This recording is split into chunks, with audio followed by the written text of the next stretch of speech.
Ladies and gentlemen, good morning and good afternoon. I'm Sang-Jun Lee from ADB. I help leverage Korea's agricultural and rural development experience in ADB projects. Before we start third day, I'd like to quickly recap the very rich discussion yesterday. First, we explored the role of education in reducing rural-urban divide. With the China case, we recognize the importance of human capital for being able to move from middle income to higher income. Human capital can break the vicious cycle of polarization, low production, and stagnation. Therefore, we found the investment in education and early childhood development is very important. If so, how can we close growing education gap between rural and urban areas? As you know, rural areas lack access to public services. We could confirm that connectivity by ICT could help solve this problem. We share the Smart School Alliance approach, which gives access to education service for children in small and remote schools by internet.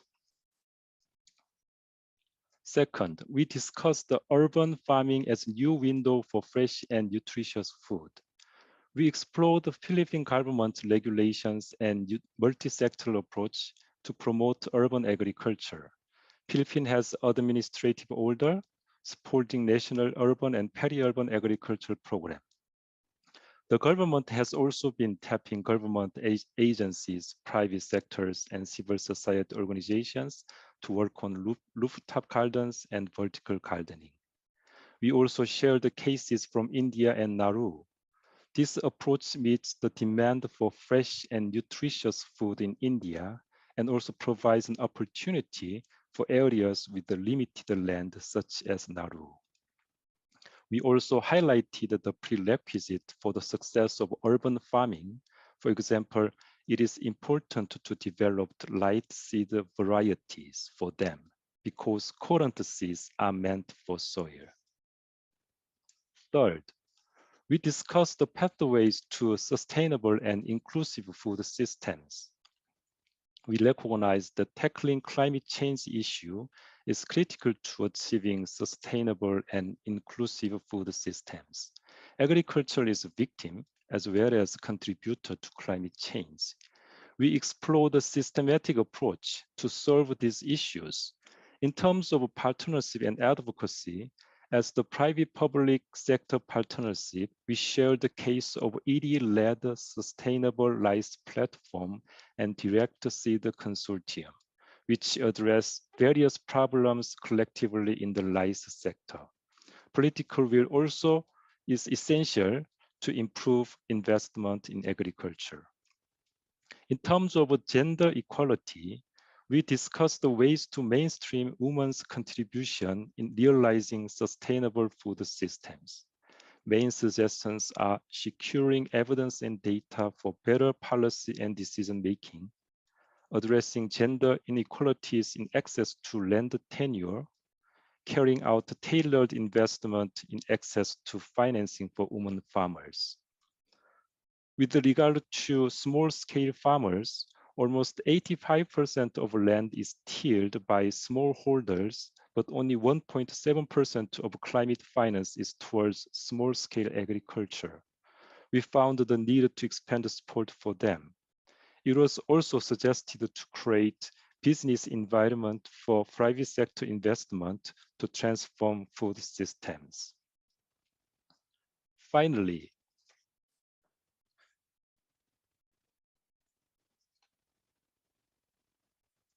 just a moment. We saw, finally, we explored intersectoral approach to nutrition security.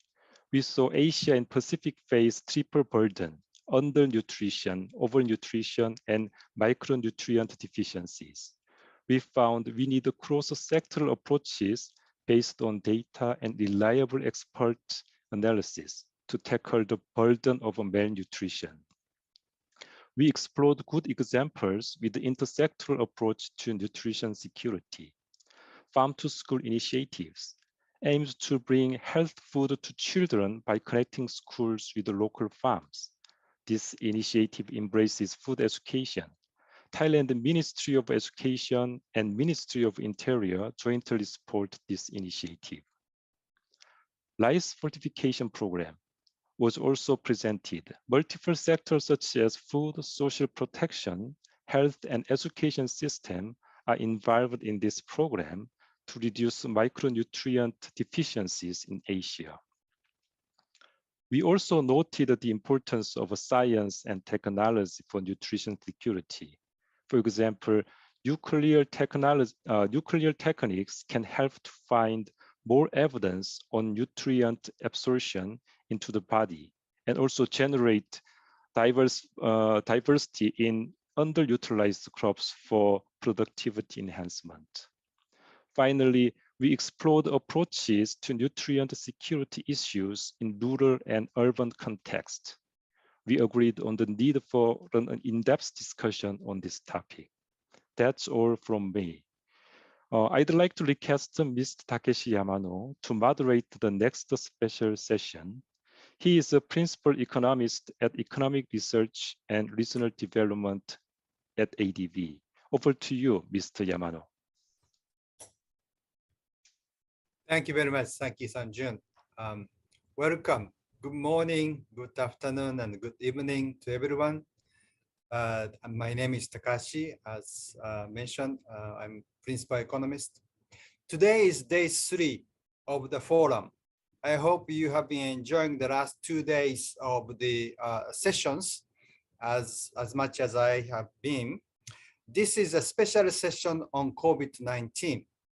In the past 2 days, COVID-19 has been mentioned in many sessions.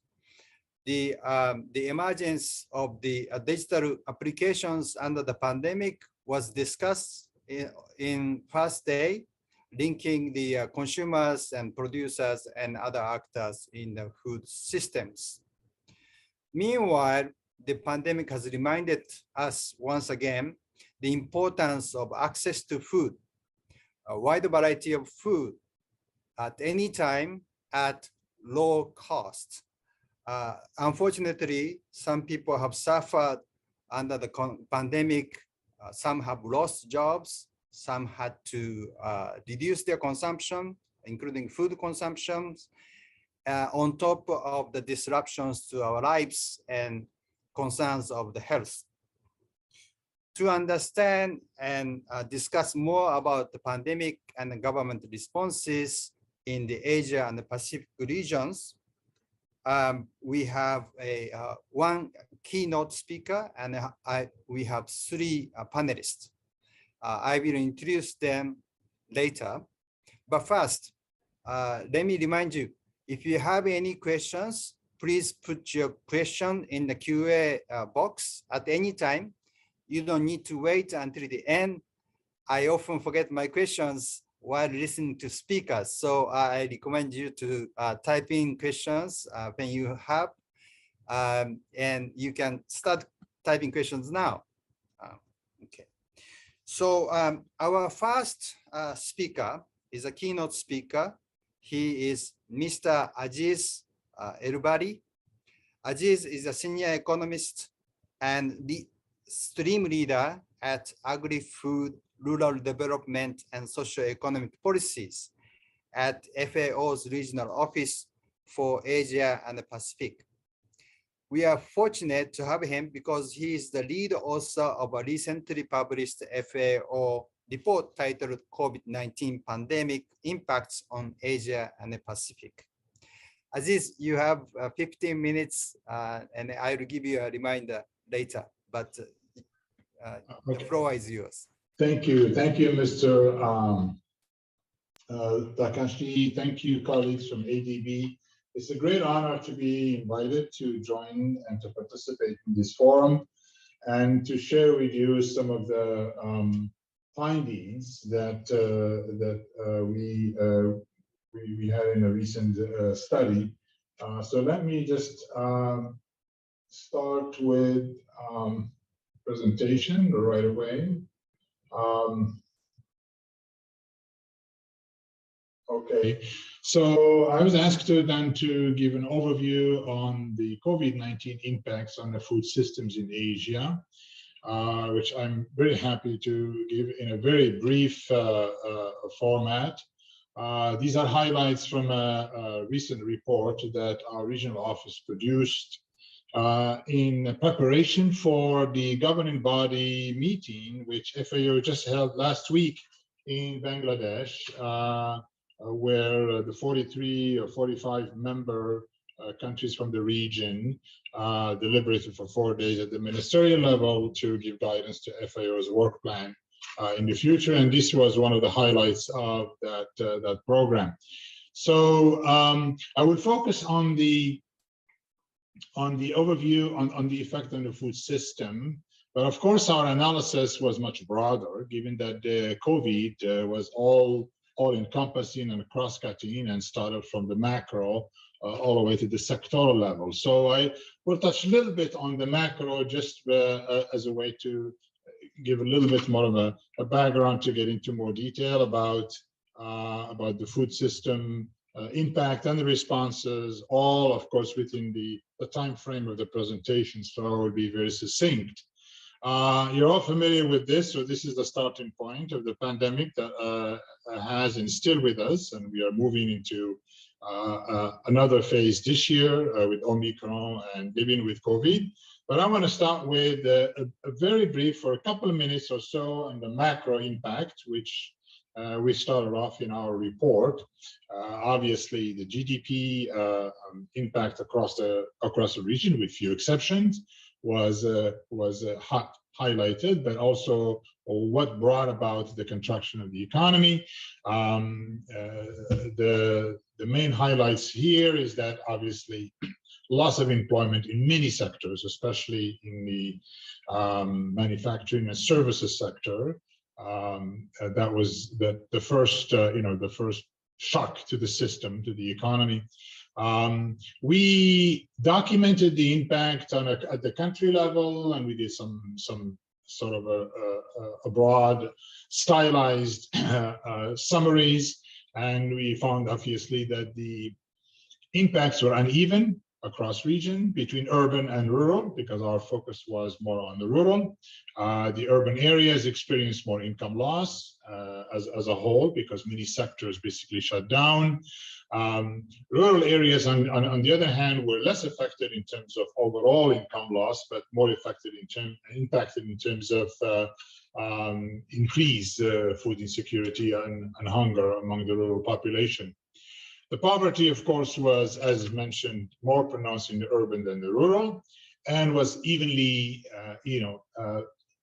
affected unevenly different vulnerable groups within the countries. The multidimensional poverty, which is sort of an aggregate, was reportedly to have doubled in the last 2 years as a result of COVID. We also looked at some more specific or cohort-specific impact, and obviously we looked at the differentiated impact on women, which was more pronounced overall, because women tend to be in sectors and in services that were the first to shut down. So they're like in the informal sector, in the services. Also, women were more impacted by had health impact and domestic stress due to shutdown of schools and the consequences of the pandemic we're all familiar with. Another group that was particularly vulnerable to pandemic were the migrants, which are the backbone to much of the agri-food system in many countries, and many migrants were the first to lose jobs, but they also didn't have the social protections that others felt. So there were some disruptions in some value chains and some production cycles in some countries as a result of the shocks to labor. The other impact of this is, of course, the recent phenomena of the reverse migration from urban to rural. Is it temporary or is it permanent? It remains to be seen, but it added some challenges for the receiving countries, and also, of course, further accentuate the income losses.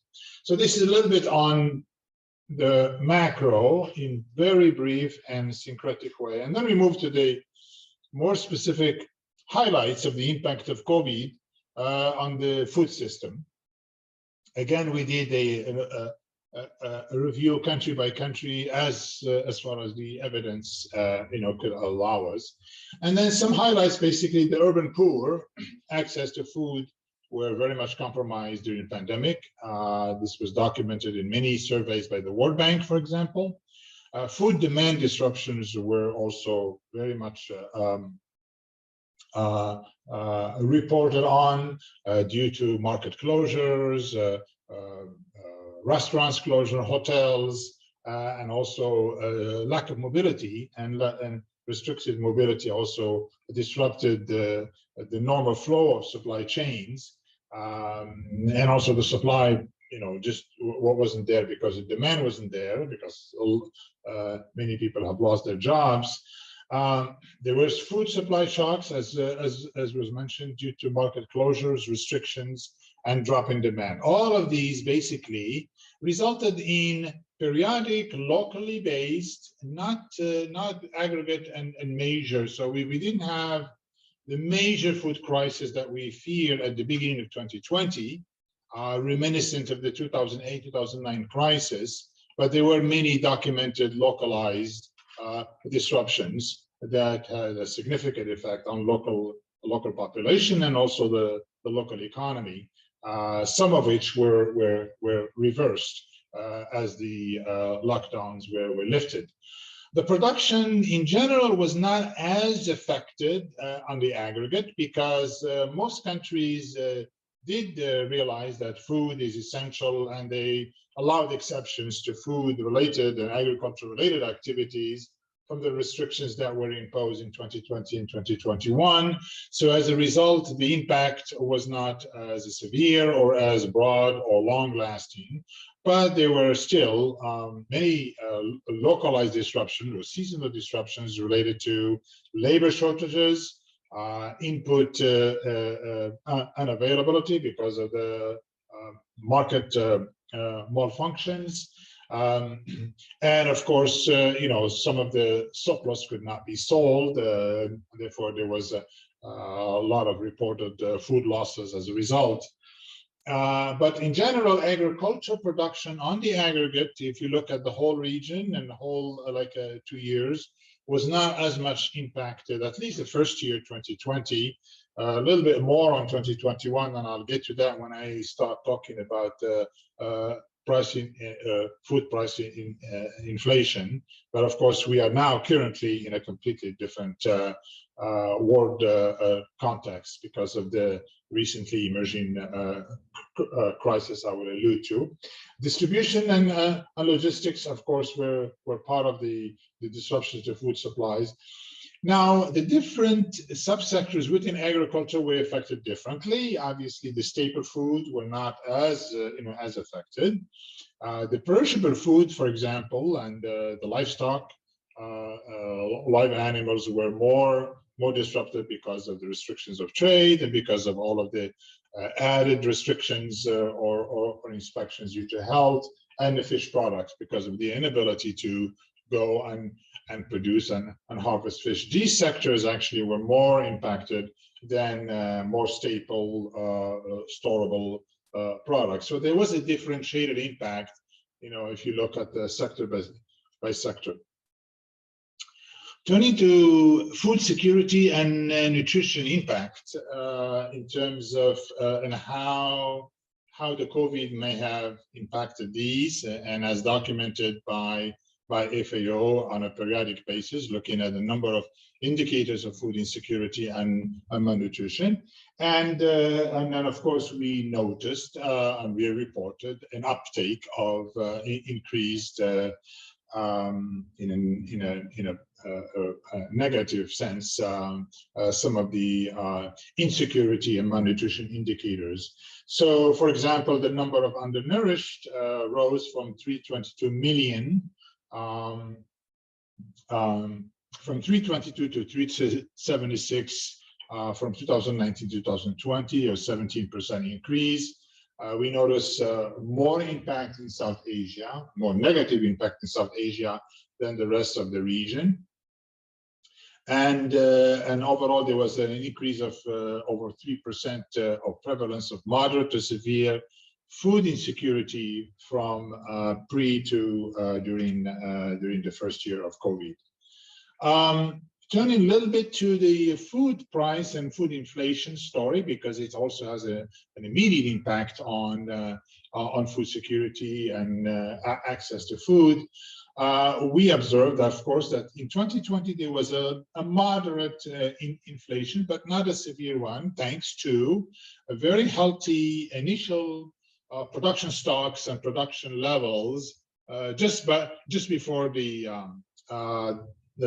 COVID at the global level. So the markets were in a healthy starting point, and we didn't see a major shift in inflation. But a year later, in 2021, after a whole year of disruptions and temporary trade restrictions and all the impacts, cumulative impacts on the production, inflation started to grow a little higher in the first half of 2021. And then the second half of the year, another crisis added to the inflation to the worrying level, and that was the energy crisis prices that emerged in Europe due to so high energy prices led many companies that produce fertilizer to shut down. So there was a fertilizer problem, and therefore all of the food item prices went up, except rice, thanks to a bumper production in the region, including in Thailand and others in 2021. But now we are in a completely different world as of a month ago, 2 months ago, because of the conflict in Ukraine. And I'll get to that in a minute. So basically, the inflation is much higher now, obviously. It was already high in 2021, and it aggravated the impact on food insecurity for many vulnerable, poor segments of the society that where the countries mostly continue to struggle with the opening and restricting due to COVID and the different, the different peaks. 3 minutes. Okay, so basically, just very briefly on some of the replies from that we observed. Reduced consumption was mentioned at the beginning of nutrition food. Many consumers turn to cheaper caloric food. Many reduce the size of consumption and intake of dense food. Urban households reportedly resorted to overeating and consuming. There was a lot of patterns of unhealthy food that was, consumption that was reported as a result of the COVID, and also the increased reliance on online food delivery and e-commerce as a result of the COVID. So I think this is the last one, the last couple of slides, just a little bit on the response. In an aggregate sense, policy responses were quite robust and all over the place, starting with, here I focus only on the responses related to the food system, not the macro responses in terms of stimulus and other measures. But in relation to food system, there were many government moved in to shore up local food production in many countries. Also, some intervened in direct procurement to keep the flow of the supply chain moving. On the trade, luckily there was no major trade restrictions except temporarily, with some restrictions that were reversed. So there was a lot of localized measures focusing on small value chains or local production or urban agriculture. And also we saw an upsurge of interest and investment in digital innovations to shore up the food value chains, which is now becoming more and more digitalized. And the last very important policy impetus was the expansion of social protection measures as a result of the COVID to remedy the negative impact on the vulnerable groups. To conclude, basically just 4 major highlights that we identified in our report that are a core to basically COVID recovery and response. One is, of course, the whole agri-food system transformation that is now a global agenda, as was reflected in the UN Food System Summit last year, basically combining not only recovering from COVID, but ensuring that this recovery is climate compatible or climate resilient, and target improved diets and improved nutrition, while at the same time, supporting climate smart practices. The second major area, also in connection with SDGs and the recovery, is the rural revitalization or rural transformation, focusing on employment of the youth, especially those who return from urban and women and rural communities, but also bringing digitalization or digital innovation or revolution to villages and rural communities, which is an ongoing process. And then finally, the expansion of social protection and social safety net has become a major policy concern or priority for many countries. Existing ones need to be expanded, better targeted, and of course cover those who were not covered initially in order to bring about the social resiliency or socioeconomic resiliency and contribute to the SDG goals on malnutrition, poverty, and hunger. So in very 10 minutes or so, I tried to capture quite just a few highlights from a very rich study, and I encourage you to read the report and then come back to us for feedback. We are doing a follow-up on this now that we are in the post-COVID recovery mode, but also in the Ukraine response mode crisis with all of the major shocks that are expected under the agricultural food, both prices, commodity trade, and the macroeconomic spillover effects that we are observing as a result of this unfortunate crisis. With that, I'll stop here. Thank you very much, and I'll welcome any questions and discussions afterward. Over to you. Aziz, thank you very much for making a presentation in a short period. I know your report covers a lot more. So maybe in the QA sessions, I hope you can also share more from your study. Thank you for the insightful and stimulative presentation. Now I'd like to invite 3 panelists. Our first panelist is Ms. Yasmin Siddiq. She is Director of Environment, Natural Resource and Agriculture Division of Central and West Asia Department. Her profile is presented on the screen. Okay, Yasmin, so you have about 7 minutes. Floor is yours. Thank you very much. Thank you, Takashi. And thank you to the keynote speaker. Aziz, you provided an excellent backdrop for this session. And for sure, this report that you refer to, I think it provides such a great perspective on what we were observing if I come down to the regional context within ADB. As mentioned by Takashi, I cover the Central and West Asia region, so 10 countries from Pakistan all the way to Georgia and Armenia, so a very varied region as well. But the points that you raised on vulnerable impacts on vulnerable, the urban-rural divide, drop in demand, distribution of perishables and impacts on supply chains, we saw very much if we drill down into the country perspectives. So what we observed in, and if I zone into our region, were the serious reductions in domestic food supply in terms of availability and limited access to food, even if it was available. So very much observed in countries such as Afghanistan, Kyrgyzstan, Tajikistan, and I'm very pleased that we have in the panel a representative from the government of Tajikistan who will share further. Also observed in Uzbekistan. Prices of key staple foodstuffs increased, and in some cases up to 30 to 40%. Again, Afghanistan, Kyrgyzstan, and Tajikistan, which are very sensitive to price volatility, that's where we saw some of these major increases.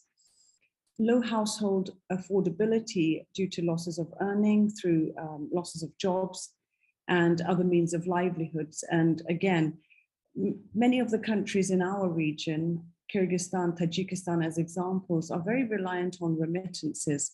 So with lockdowns, loss of earnings across the globe resulted in that remittance reduction as well.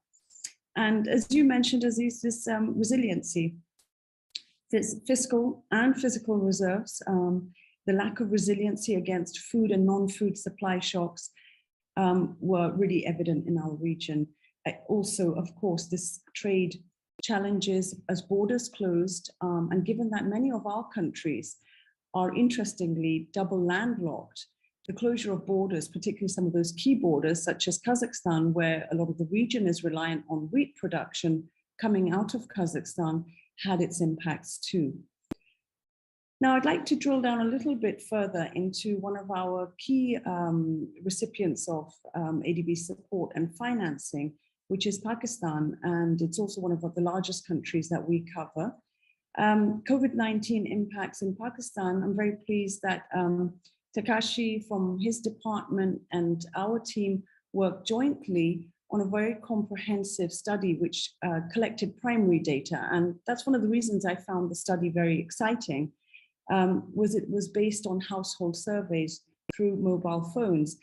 So about 550 farmers were interviewed through phones in Punjab and Sindh provinces in 2020 and again in 2021 to see what the impacts of COVID were over this time frame. So the surveys found that despite the exemptions of food systems from lockdowns and movement restrictions, food supply chains were disrupted and farmers faced difficulties in selling agricultural products. And again, Aziz links back exactly into what the FAO report mentions, which is that it was the high value perishables like tomatoes and other vegetables and milk products which were really impacted. The two surveys found that COVID-19 pandemic impacts had significant negative implications on farm households in both of the provinces. And about a third of farm households experienced losses in wages and non-farm earnings. About a quarter reported that at least one family member had returned home from urban or other areas. So again, reinforcing that point about the loss of earnings and incomes. So farm households needed further support with the additional family members, but had decreased wages.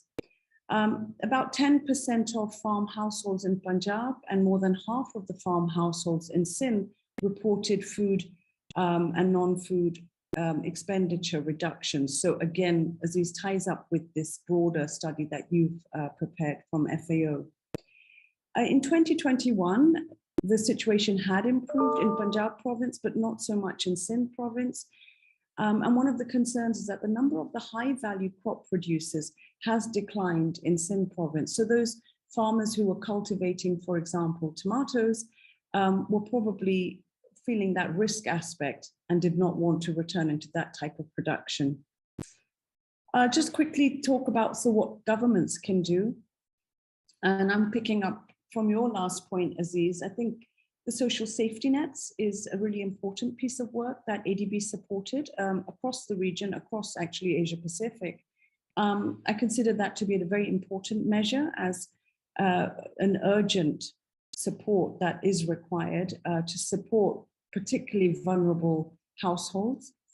But in terms of the site that I cover, that medium longer term development area, then I see that there are two basic areas. And one is encouraging farmers to return to higher value production. How do we do that? I do see that access to credit as a very primary area of support that, and here I talk very much about Pakistan in terms of the study. Access to credit is really quite deficient, and one of the areas we want to look at comes up persistently in many of the surveys that we conduct and many of the areas that we work on, that farmers, while credit can be available through MFIs, how you access it and who gets access to it is really what we need to look at. And that requires cross-sectoral working with our public finance teams as well. Secondly, and importantly, is the provision of basic infrastructure. For a country like Pakistan, 30% post-harvest losses is a huge gap, and a huge effort that could be made to reduce that gap could be through basic infrastructure provision, including improved access to markets, post-harvest support, and appropriate market spaces. So we see these as some of those key areas that we could support from the work that we do in my team to drill a bit deeper. In addition, governments in Pakistan and other countries do need to also look at how movement restrictions and exemption of food systems from restrictions, how they were implemented on the ground. And this could be perhaps one of the next studies that we could encourage Takashi and his team to consider as well. Takashi, I don't know if I'm up on my time, but yeah, please let wrap up. me know. Sure. Just lastly, and touching upon what we're now seeing as one of the emerging, or let's say, the crisis that we're seeing emanating from Europe. Of course, it's also imposing significant pressures across the globe, but again in our region. What we do note from the FAO Food Price Index is how much prices have gone up. 141 points up in February, that's 20.7% above its level the year before. And again, I see that the poorest, the most vulnerable populations, women and children, particularly in the countries that are dependent on food imports, will be heavily impacted. So uncertainty remains about the food exports from Ukraine and Russia. There are increased prices of wheat and maize to a historical high. And we also see that employment and income from migrant workers, again, Kyrgyzstan and Tajikistan, could be impacted. Money transfers will also complicate the situation. So although the food inflation may differ across Asian countries, many countries in Central West Asia, which depend on wheat imports from Russia and Kazakhstan, will be impacted. And Kazakhstan, as a net exporter of wheat, relies on cheaper wheat imports from Russia. Russia's export ban for Kazakhstan could lead to reduced wheat exports from Kazakhstan to those countries in our region which depend on Kazakh wheat. So we see that the situation is rapidly changing, and we're closely monitoring across ADB, jointly with our colleagues in the Economics Research Department, but of course across all of the regions as well, and evolving situation. So I'll stop there, and thank you very much, Takashi, for giving me the opportunity. Thank you, Yasmin, for insightful comments. And in the Q&A session, we may come back to you and Aziz. So next, let me invite Mr. Jalil Piruzada. He's the director of Institute of Economy Analysis and Agriculture Development at the Ministry of Agriculture of Tajikistan. The English translation is available. So please look at the bottom and then click on English. And so Mr. Jazil, please.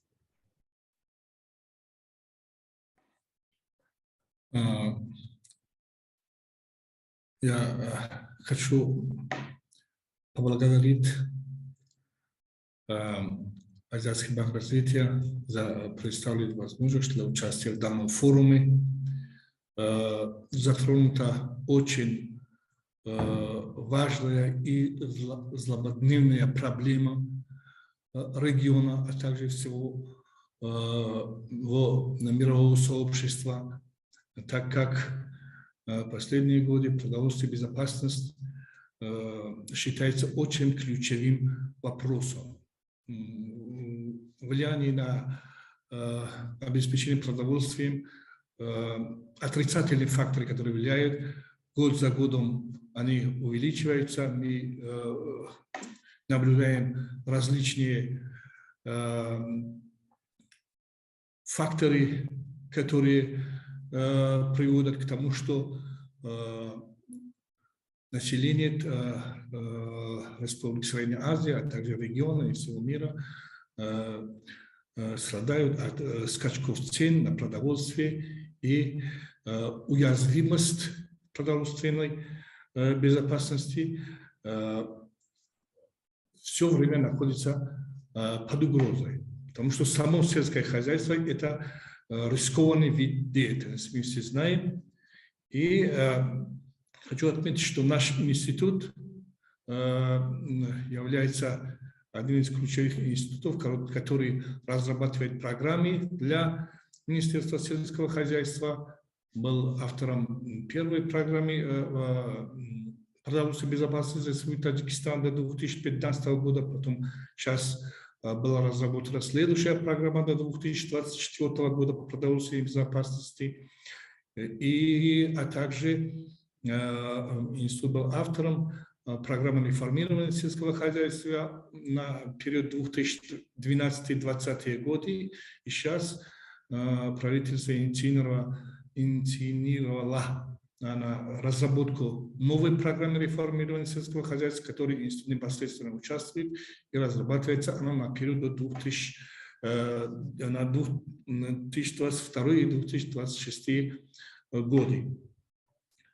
Как мы все являемся свидетелями того, что вот, беспросветная пандемия коронавируса в 2020 году охватила практически весь мир и привела к кризису глобальной экономики. Парализовала мировую торговлю, обвалила фондовые рынки и привела к беспрецедентному падению мировых цен на углеводородное сырье и топливо. Большинство стран мира, включая Таджикистан, было вынуждено принять необходимые экстренные меры по предотвращению пандемии коронавируса, снижению экономического ущерба от нее и реализовывать широкий спектр поддержки отраслей и сфер экономики. Однако, несмотря на все предпринятые меры и общие усилия во многих странах мира, в течение 2020 года наблюдалось снижение экономической активности и падение темпов экономического роста. Это касается и Таджикистана, и его основных торговых партнеров. Для предотвращения снижения негативного воздействия пандемии коронавируса на национальной экономике со стороны правительства принято ряд существенных мер для поддержки отраслей экономики и сфер деятельности, которые в наибольшей степени пострадали от пандемии коронавируса. Правительством страны был подготовлен план экстренных мероприятий по сдерживанию распространения коронавируса и смягчению его последствий на социально-экономической ситуации в республике, который продолжает реализовываться. Данный план предусматривает поддержку отраслей экономики, особенно частного сектора, сфер торговли и услуги, увеличение объемов производства продукции в отраслях промышленности и сельского хозяйства, привлечение финансовых средств со стороны доноров и поддержку уязвимых слоев населения. В рамках реализации данного плана правительство принято рядом мер по предоставлению налоговых льгот и объявлению налоговых каникул для предприятий и организаций малого и среднего бизнеса, индивидуальных предпринимателей, транспортных предприятий, организаций туризма и других видов услуг. Также в соответствии с указом президента в целях снижения производственных расходов предприятий, предотвращения роста цен на отечественные продукции, платные услуги и роста уровня инфляции, тарифы на электроэнергию, воду, ирригацию, связь и коммунальные услуги до конца 2000 года не повышались. Учитывая, что сегодня многие страны уже сталкиваются с проблемой продовольственного обеспечения и ростом цен на продовольствие, в республике в условиях ограниченности пахотных земель принимались меры по повышению эффективности использования земель, получению нескольких урожаев сельскохозяйственной продукции и наращиванию объемов его производства. В этой связи президент страны провел 2 внеочередных заседания правительства, на которых соответствующим органам было поручено увеличить посев сельскохозяйственных культур, в в частности, увеличить до 40% площадь сева под картофели, а также увеличить на 60% площадь повторного сева за счет увеличения площади зерновых и зернобобовых культур. В целом, повторный сев сельскохозяйственных культур был запланирован на уровне около 186 тысяч гектаров. Эти меры внесли определенный вклад в реализацию одной из стратегических целей государства обеспечения продовольственной безопасности. Правительство страны активизировало сотрудничество с международными финансовыми институтами для привлечения дополнительных финансовых средств. В результате переговоров были привлечены средства от Международного валютного фонда в сумме $189,5 миллионов по беспроцентному кредиту, от Евразийского фонда специализации и развития кредит в размере $50 миллионов, Азиатского банка развития грант в размере $122,5 миллионов, от Всемирного банка грант в размере $11,3 миллиона, от Исламского банка развития $9,4 миллиона и от правительства Германии $1 миллион евро.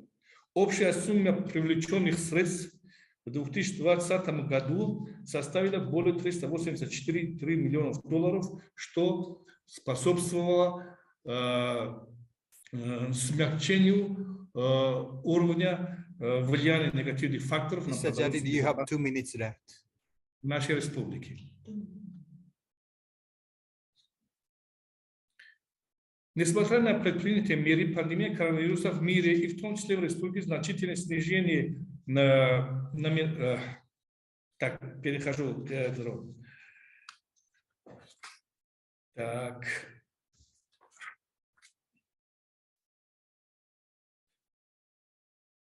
Как и ожидалось, из-за воздействия пандемии коронавируса в наибольшей степени пострадала сфера торговли и услуг из-за введенных карантинных и ограничительных мер на предприятиях и организациях этой отрасли. В частности, объем внутренней торговли с целью за 2020 год сократился по сравнению с предыдущим годом на 6,8%, платных услуг на 2,6%, перевозки пассажиров на 2,5%. Внешний торговый оборот республики за 2020 год вырос по сравнению с предыдущим годом на 0, в том числе объем экспорта увеличился на 9%. Однако импорт поставки в страну сократился на 5,9%. За период 2020 года уровень инфляции на потребительском рынке составил 9,4%, что на 1,4% пункта больше, чем аналогичный период предыдущего года. Уровень инфляции сложился за счет роста цен на продукты питания на 13%. Основными факторами, повлияющими на ускорение инфляции, стали в основном внешние факторы, связанные с пандемией коронавируса, ростом мировых цен на некоторые виды продовольствия, а также ростом цен в странах торговых партнерах республики.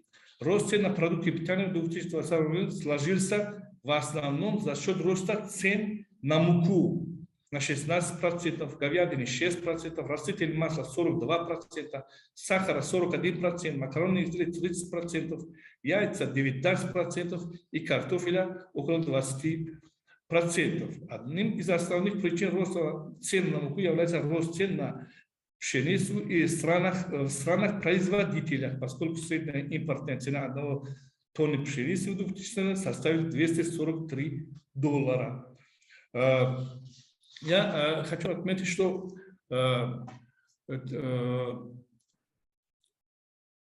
обеспечение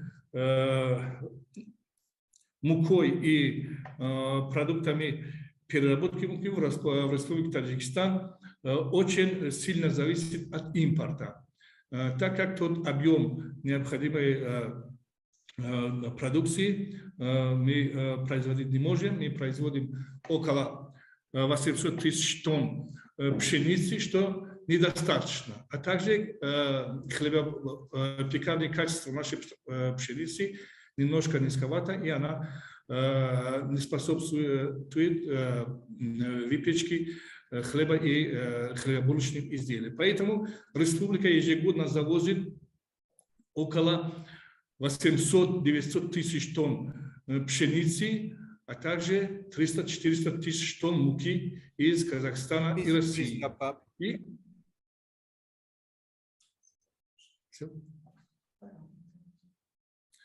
Спасибо за внимание.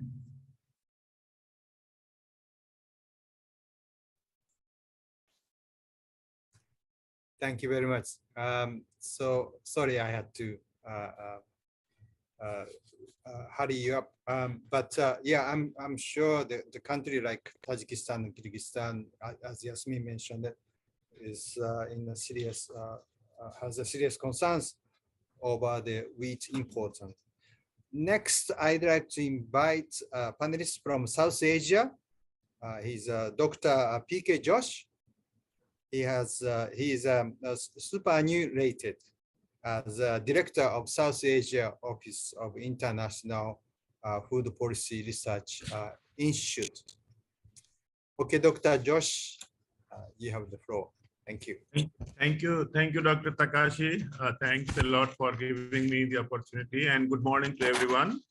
I shall be sharing something from Indian side and the agriculture performance during COVID period, and how government responded to various kinds of programs. And then I will briefly cover what we should do in future, way forward. So if you look to the agriculture performance, agriculture was not affected as a result of COVID-19 and subsequent lockdown. In fact, agriculture was the main source of growth of the economy, while other sectors have negative growth.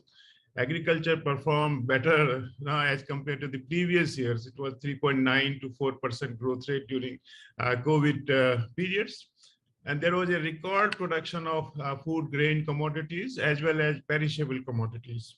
So it means that the back-end services were effectively functioning during COVID period and the lockdown, because government has given relaxations for agriculture and agricultural commodities. So back-end services were effectively functioning. For example, seed sector, fertilizer sector, pesticide, the farm machinery and custom hire services were effectively functioning. There was no liquidity constraint among farmers because of the government interventions. As I mentioned, that there was record production, especially for rice and wheat, which Indian government procures for public distribution system. Again, the procurement was record. Government ensured that the rice and wheat which is arriving in the market is fully procured. So there was a record for procurement. Also, we built huge buffer stock. In addition to rice and wheat, pulses were also procured during COVID period. But on the other hand, the high value commodities, the perishable commodities, especially the fruits, vegetable, meat, milk, and poultry, and then fishery sector, their supply chains were distorted, and mainly due to lack of transport facilities, lack of storage. Processing was also not there, although the government has given relaxation, but due to apprehensions of COVID-19, the processing sector was also closed. And with this led to low trading in the wholesale market. There was low trading of perishable commodities in the market. Retail prices of these commodities increased, while there was the prices of rice and wheat were unaffected, but the prices of high value commodities increased, and there was also high price volatility. Overall inflation during COVID period was less than 3%. But there was a government response. There was a huge, big program was launched, which was known as Prime Minister's Garib Kalyan Yojana, or the Prime Minister's Welfare Program for the poor people. Lots of programs were given, especially for the farmers. Cash was transferred on the account of the farmers. Cash was also transferred to the poor women's account, and then free gas, cooking gas was given to in the rural areas for poor people. And there was a big program known as Garib Anna Yojana, means the scheme for food. Food was also given free of cost, in addition to which is given in the public distribution system. So the food was available freely, which was covering around 60% of the Indian population. Cooking gas was also available freely. Cash was available through the PM Kisan scheme, which was a direct cash transfer on the farmer's account. So it was experienced during this period that there was no leakage of the cash transfer, there was low transaction cost, there was immediate delivery of the cash to the households' accounts. So what happened, the free ration, especially rice, wheat, and pulses, it depressed the prices of these commodities in the market, because the households were not going to buy because they are getting free of cost. So this depressed the prices.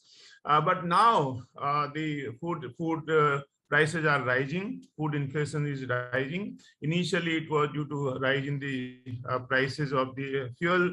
Now it is because of the higher input costs, transport costs, labor is getting costly, and also the costly import now which we are experiencing due to the war. Now, what is the way forward? What we have learned and how to move forward? I have six points briefly. One, that we are yet to recover fully. So the social protection schemes which were initiated, I think these should continue for some time, but need gradual withdrawal. This should not be abruptly withdrawal, but there should be a gradual withdrawal so that the household, especially the poor, do not get the brunt of the withdrawal of the scheme. The second, about the direct cash transfer, there were several apprehensions, but during these 2 years, we have experienced that the direct cash transfer program efficiently functioned. Therefore, most of the subsidy programs which are given in kind, these can be transferred to the direct cash transfer. The third is we have also experienced during this period that the institution played very, very important role, especially the cooperatives, farmer producers organizations, contract farming. So we need to strengthen the institutions so that because majority of the farmers are small and marginal holdings. So role of institutions will play a very, very important role. Fourth is, we have to create enabling environment for the private sector. So for logistics, cold chains, and also for the storage facilities. And we have experienced, a digital revolution. During these 2 years, the digital revolution was, significant. E-commerce, e-retailing, e-financing. So I think this further needs to be strengthened in the rural areas. Finally, I would like to emphasize that in view of changing, the climate change, global situation is also changing. Disruptive technologies are getting important. Therefore, agricultural research prioritization needs reorientation. We need a different kind of research. So maybe more research investment and research prioritization would be needed, is necessary for our future of agriculture. With this, I stop here. Thank you very much for giving me this wonderful opportunity. Thank you. Thank you very much, Dr. Josh. So we have now heard from all speakers. There's one question in the QA box, and I encourage all of you to also ask questions. But let me start with the first question, and that is the rice price. About the rice price. Rice price has been stable so far under the pandemic, and even now. So the increased price of rice will have larger implications in Asia, especially the South Asia, Southeast Asia, and East Asia. So let me ask Mr. Aziz. The question is, should we expect a higher rice price in coming seasons? How we should prepare? And then let me add one more question. During the beginning of the pandemic, there was a initial reaction by the government of restricting trade, especially the Vietnam banned export of rice at the beginning, but quickly they reversed. Did the government learn from the last world food crisis on how to maintain the trade open? Yes, thank you. The exception of rice in terms of the price trends was easily explained by actually a bumper production of rice by Thailand, which is one of the major exporters of rice. So the production of rice was abundant, and as you know, rice trade is relatively marginal. The proportion of rice produced, consumed, that is traded is relatively small, and therefore rice was the exception to the trend of all of the other commodities that saw prices go up. However, now that we have Ukraine crisis and the likely disruptions of exports, but not only of grains, but also of fertilizer from Russia, and also the high energy prices, which are also linked to fertilizer production. We would expect an impact on production. But again, the situation is a little bit difficult to predict, because currently the prices are very high on all commodities. And one thing that perhaps we shouldn't say too much, but farmers currently are happy because the prices are high. But the cost of fertilizer and inputs is also going through the roof. So it's very hard to predict what the next season will be. But all trends are that the prices are gonna keep going up. If the crisis continue, at least for a foreseeable future. The second part of your question, can you remind me of the second part of your question? About government reactions on the trade bans. Yes, we looked at the trade. No, obviously, governments still have a fresh memory about what happened in 2007, 2008, when there was a major block on export, and therefore that complicated things. There were some initial attempts at the beginning of the crisis by some countries to restrict exports to see if that could be advantageous for domestic food security. But as it happened, COVID is a much broader phenomena, and it affects trade in all commodities, not just food, but also medicine, agricultural inputs.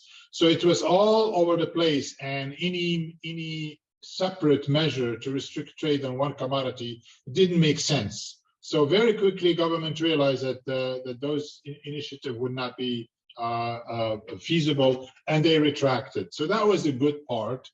But trade was restricted anyhow, not because of policy measures, because of the restrictions on movements and the transport and all of the chaos that happened. Now we expect more upheaval on the trade not because of COVID, but because of the Ukraine crisis and the confounding effect on the COVID.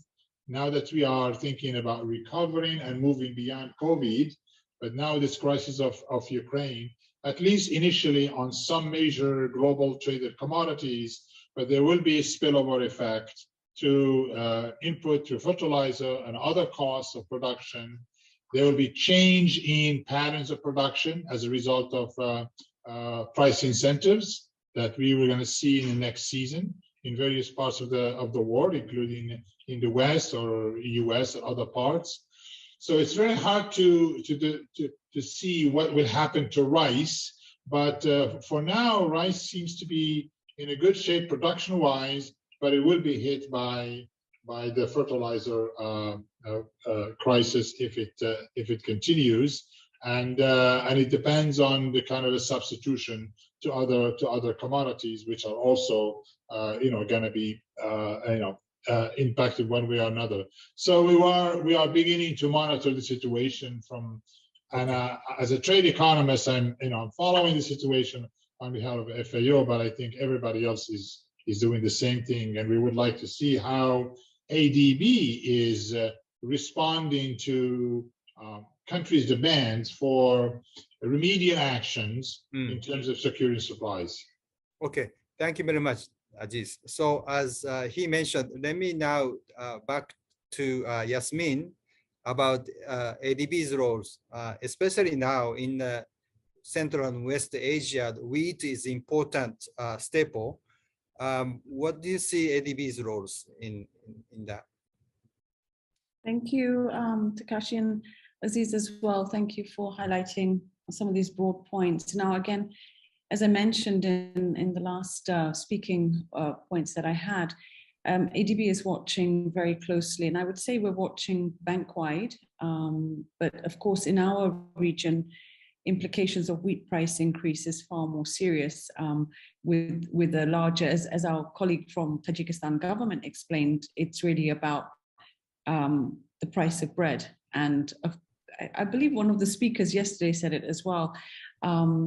It becomes a political issue as well, underlying it, as we see if prices start to increase on staple items such as bread, here comes with it the challenges of political stability. So from ADB's perspective, watching very seriously, very closely. In fact, we're doing what I'm seeing now is maybe weekly updates. And for the benefits of the audience, how we're working on it at the moment is more of this very, very rapid monitoring, pulling together all of the information we have from across the bank. So of course, Takashi, your team, yourself, our country economists, and we have country economists who cover each of the developing member countries that we work with. So we're collecting information from the country level as well. Our regional cooperation colleagues who cover all of the regional context are working then closely with us, and we're working with the central part of ADB's agriculture and food security team. So it's a collaborative effort. At this point, I would say that it's a watch, monitor, and see what type of reaction response is needed. As we're seeing at the moment with the compounded impact, for me, it's really about looking at not just the wheat price, fertilizer price, of course, incredibly important, and the oil price as well, increasing on all fronts, waiting to see what that knock-on effect is on the actual farmer and consumer. I'll stop there, Okay. Takashi. Thank you very much. Thank you.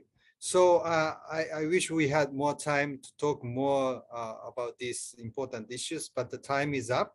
So thank you everyone for participating. Before you leave, there is a evaluation questions, I think, which will be on the screen.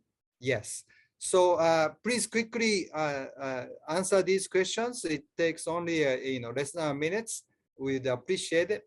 So thank you everyone for coming to, thank you all the panelists, and then Aziz for nice presentations and nice comments. Thank you, Mr. Jazir, especially from Tajikistan, and Dr. PK, Josh, thank you, and Yasmin, thank you very much.